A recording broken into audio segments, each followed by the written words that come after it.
யோபு 26ஆம் அதிகாரம். யோபு மறுமொழியாக, திடனில்லாதவனுக்கு நீ எப்படி ஒத்தாசை பண்ணினாய்? பலனற்ற கையை நீ எப்படி ஆதரித்தாய்? நீ ஞானமில்லாதவனுக்கு எப்படி உசாவ் துணையாயிருந்து மெய்ப்பொருளை குறைவர அறிவித்தாய்? யாருக்கு அறிவை போதித்தாய்? உன்னிடத்திலிருந்து புறப்பட்ட ஆவி யாருடையது? ஜலத்தின் கீழ் மடிந்தவர்களுக்கும் அவர்களுடைய தங்குகிறவர்களுக்கும் தத்தளிப்புண்டு.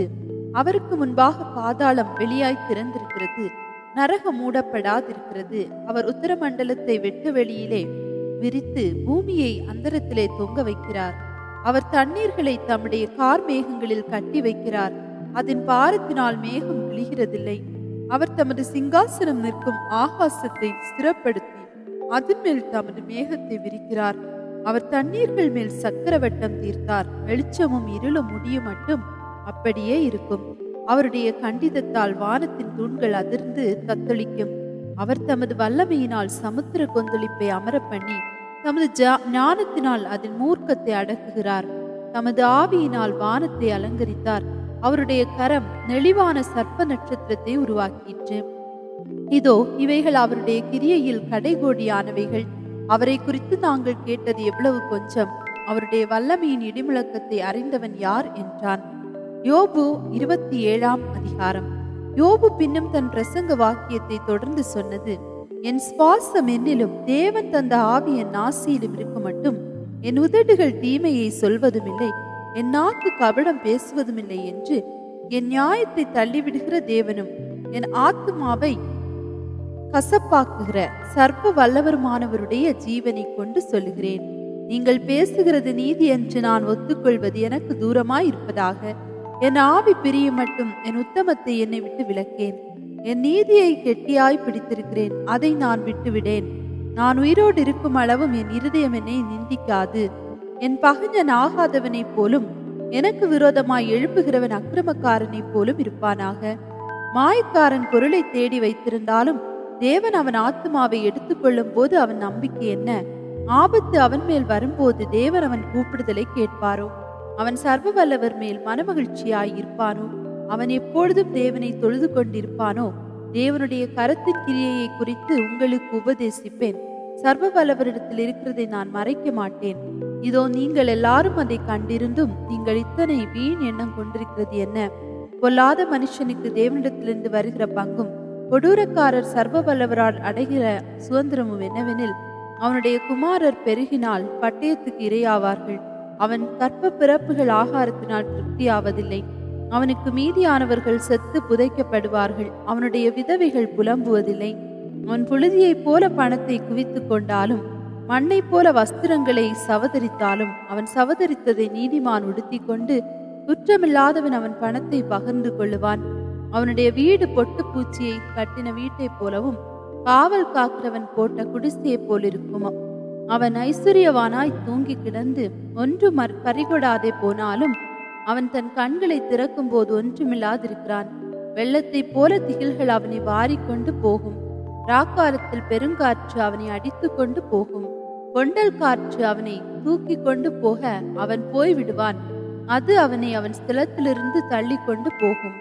அவர் இவைகளை அவன் மேல் வரப்பண்ணி அவனை தப்ப விடாதிருப்பார். அவருடைய கைக்கு தப்பியோட பார்ப்பான். ஜனங்கள் அவனை பார்த்து கைகொட்டி அவனை அவன் ஸ்தலத்தை விட்டு வெருட்டி விடுவார்கள். யோபு 28ஆம் அதிகாரம். வெள்ளிக்கு விளைவிடம் உண்டு, பொன்னுக்கு புடமிடும் ஸ்தலம் உண்டு. இரும்பு மண்ணிலிருந்து எடுக்கப்படும், செம்பு கற்களில் உருக்கி எடுக்கப்படும்.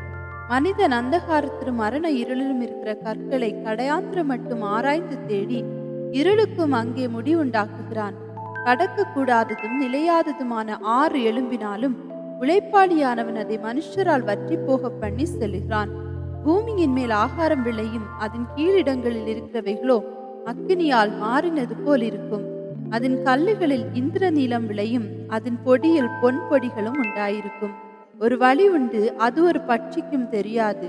வல்லூரின் கண்ணும் அதை கண்டதில்லை. துஷ்ட மிருகங்களின் கால் அதில் படவில்லை. சிங்கம் அதை கடந்ததில்லை. அவன் தன் கைகளை கற்பாறையின் மேல் நீட்டி மலைகளை வேரோடே புரட்டுகிறான். கண்மலைகளுக்குள்ளும் நீர்க்கால்களை வெட்டுகிறான். அவன் கண் விலை உயர்ந்த எல்லாவற்றையும் காணும். ஒரு துளியும் கசியாதபடி ஆறுகளை அடைக்கிறான். மறைவிடத்தில் இருக்கிறதை வெளிச்சத்திலே கொண்டு வருகிறான். ஆனாலும் ஞானம் கண்டெடுக்கப்படுவது எங்கே? புத்தி விளைகிற இடம் ஏது? அதன் விலை மனுஷனுக்கு தெரியாது. அது ஜீவனுள்ளோருடைய தேசத்திலே அகப்படுகிறதில்லை. ஆழமானது அது என்னிடத்தில் இல்லை என்கிறது, சமுத்திரமானதும் அது என்னிடத்தில் இல்லை என்கிறது. அதற்கு ஈடாக தங்கத்தை கொடுக்கவும் அதற்கு கிரயமாக வெள்ளியை நிற்கவும் கூடாது. ஒப்பீரின் தங்கமும் விலையேற பெற்ற கோமேதகமும் இந்திர நீல கல்லும் அதற்கு ஈடல்ல. பொன்னும் பளிங்கும் அதற்கு ஒப்பல்ல. பசும் பொன் ஆபரணங்களுக்கு அதை மாற்றக்கூடாது. பவளத்தையும் ஸ்படிகத்தையும் அத்தோடே ஒப்பிட்டு பேசலாகாது. முத்துக்களை பார்க்கும் ஞானத்தின் விலை உயர்ந்தது. எத்தியோப்பியாவின் புஷ்பராகம் அதற்கு நிகரல்ல. பசும் பொன்னும் அதற்கு சரியல்ல. இப்படி இருக்க ஞானம் எங்கே இருந்து வரும்? புத்தி தங்கும் இடம் எங்கே? அது ஜீவனுள்ள சகலருடைய கண்களுக்கும் ஒளித்தும் ஆகாசத்து பறவைகளுக்கு மறைந்தும் இருக்கிறது. நாசமும் மரணமும் நாங்கள் எங்கள் காதுகளினாலே மாத்திரம் அதன் கீர்த்தியை கேட்டோம் என்கிறது. தேவனோ அதன் வழியை அறிவார். அதன் ஸ்தானம் அவருக்கே தெரியும். அவர் பூமியின் கடையாந்திரங்களை பார்த்து வானங்களின் கீழ் இருக்கிறதையெல்லாம் காண்கிறார். அவர் காற்றுக்கு அதன் நிறையை நியமித்து ஜலத்துக்கு அதன் அளவை பிரமாணித்து மழைக்கு திட்டத்தையும் இடிமுழக்கத்தோட கூடிய மின்னலுக்கு வழியையும் ஏற்படுத்துகிறார். அவர் அதை பார்த்து கணக்கிட்டார். அதை ஆராய்ந்து ஆயத்தப்படுத்தி மனுஷனை நோக்கி, இதோ ஆண்டவருக்கு பயப்படுவதே ஞானம், பொல்லாப்பை விட்டு விலகுவதே புத்தி என்றார் என்று சொன்னான். யோபு 29ஆம் அதிகாரம்.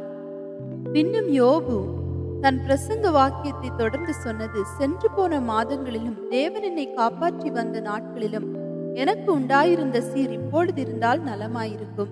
அப்பொழுது அவர் தீபம் என் தலையின் மேல் பிரகாசித்தது. அவர் அருளின வெளிச்சத்தினால் இருளை கடந்து போனேன்.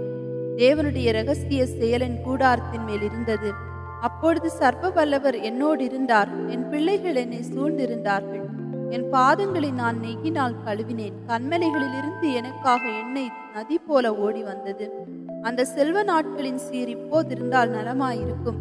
நான் பட்டண வீதியால் வாசலுக்குள் புறப்பட்டு போய் வீதியில் என் ஆசனத்தை போடும்போது வாலிபர் என்னை கண்டு ஒளித்துக் கொள்வார்கள். முதியோர் எழுந்திருந்து நிற்பார்கள். பிரபுக்கள் பேசுகிறதை நிறுத்தி கையினால் தங்கள் வாயை பொத்திக் கொள்வார்கள். பெரியோரின் சத்தம் அடங்கி அவர்கள் நாக்கு அவர்கள் மேல் வாயோடே ஒட்டி கொள்ளும். என்னை கேட்ட காது என்னை பாக்கியவான் என்றது. என்னை கண்ட கண் எனக்கு சாட்சியிட்டது. முறையிடுகிற ஏழையையும் திக்கற்ற பிள்ளையையும் உதவியற்றவனையும் ரட்சித்தேன். வெட்டு போக இருந்தவனுடைய ஆசீர்வாதம் என் மேல் வந்தது. விதவையின் இருதயத்தை கெம்பீரிக்க பண்ணினேன். நீதியை தரித்து கொண்டேன். அது என் உடுப்பாய் இருந்தது. என் நியாயம் எனக்கு சால்வையும் பாகையுமாய் இருந்தது. நான் குருடனுக்கு கண்ணும் சப்பானிக்கு காலுமாய் இருந்தேன். நான் எளியவர்களுக்கு தகப்பனாயிருந்து நான் அறியாத வழக்கை ஆராய்ந்து பார்த்தேன். நான் அந்நியாயக்காரருடைய கடைவாய் பற்களை உடைத்து அவர்கள் பறித்ததை அவர்கள் பற்களினாலே அவர்கள் பற்களில் இருந்து பிடுங்கினேன். என் கூட்டிலே நான் ஜீவித்து போனேன். என் நாட்களை மணலத்தனையாய் பெருக பண்ணுவேன் என்றேன். என் வேர் தண்ணீர்களின் ஓரமாய் படர்ந்தது. என் கிளையின் மேல் பனி ராமுழுதும் தங்கியிருந்தது. என் மகிமை என்னில் செழித்தோங்கி என் கையிலுள்ள என் வில் புதுபலன் கொண்டது. எனக்கு செவி கொடுத்து காத்திருந்தார்கள். என் ஆலோசனையை கேட்டு மௌனமாயிருந்தார்கள். என் பேச்சுக்கு பேசாமல் இருந்தார்கள். என் வசனம் அவர்கள் மேல் துளி துளியாய் விழுந்தது. மழைக்கு காத்திருக்கிறது போல் எனக்கு காத்திருந்து பின்மாரிக்கு ஆசை உள்ளவர்கள் போல் தங்கள் வாயை ஆவென்று திறந்திருந்தார்கள். நான் அவர்களை பார்த்து நகைக்கும் போது அவர்கள் துணிகரம் கொள்ளவில்லை. என் முகக்கலையை மாற செய்யவும் இல்லை. அவர்கள் வழியே போக எனக்கு சித்தமாகும் போது நான் தலைவனாய் உட்கார்ந்து இராணுவத்துக்குள் ராஜாவைப் போலும் துக்கித்தவர்களை தேற்றரவு பண்ணுகிறவனைப் போலும் இருந்தேன். யோபு 30ஆம் அதிகாரம். இப்பொழுதோ என்னிலும் இளவயதானவர்கள் என்னை பரியாசம் பண்ணுகிறார்கள். இவருடைய பிதாக்களை நான் என் மந்தையை காக்கும் நாய்களோட வைக்கவும் கூட வெட்கப்பட்டிருப்பேன். இருதாபியத்தினாலே பலனற்று போன அவர்கள் கைகளினால் எனக்கு என்ன உதவி இருந்தது? குறைச்சலினாலும் பசியினாலும் அவர்கள் வாடி வெகு காலமாய் பாலும் வெறுமையுமான அந்தரவெளிக்கு ஓடிப்போய் செடிகளுக்குள் இருக்கிற தலைகளை பிடுங்குவார்கள். காட்டுப்பூண்டுகளின் கிழங்குகள் அவர்களுக்கு ஆகாரமாய் இருந்தது.